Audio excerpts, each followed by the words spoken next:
afternoon, guys. It's Wednesday, December 18th. It's about 4:30 in the afternoon. Had a big cold front come through last night. We've been getting cold fronts every week or so, but they've only been getting down into the 40s, and this morning it was 30 degrees exactly. So tomorrow it's supposed to be 29, and then it's going to be 30, 32 again Friday morning. So may have to come here, sit again. Definitely going to go sit somewhere because it's probably about the last good hunting of the second rut. Probably about the last good chances to kill a deer, kill a good buck, as far as like cruising and not on food for the year. So I'm going to try to make something happen here in the next few days.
Bert.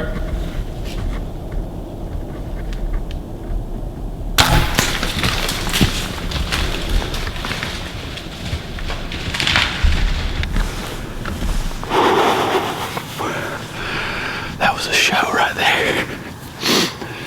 Man,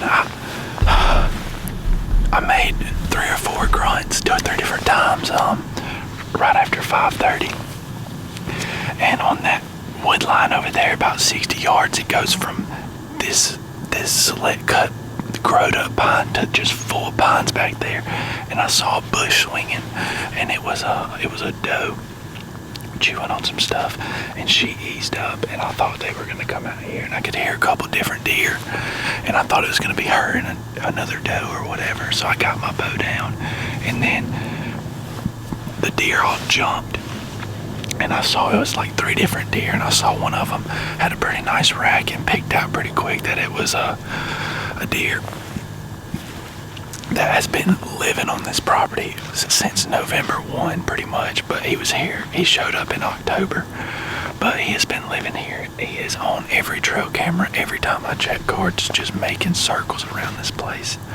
And he's not a big deer. He's just a good 7.3-year-old for sure. And so anyway, he like ran that doe around, and the doe come out through here on the other side of the food plot, about 40 yards.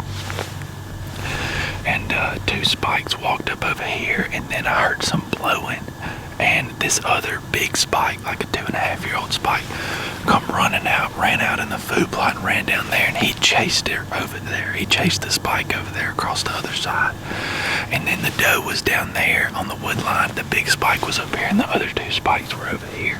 And he was right there at like 30, straight downwind. Obviously that doe was hot, and all them bucks were on her. And he was trying to keep them other three off, so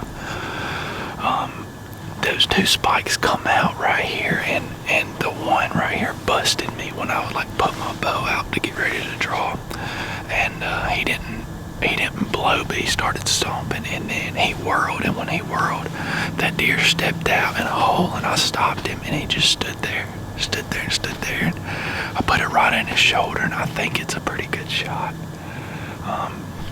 I didn't get a whole lot of penetration because I could tell the air come back out. It definitely hit something in or around his shoulder, but it's like dead center of the shoulder, maybe like on a tad on the lower third of it. So, but I mean, if it got any penetration at all, it went all up in there, and he just tore down through there, breaking everything. I mean, it sounded like he broke trees down in there.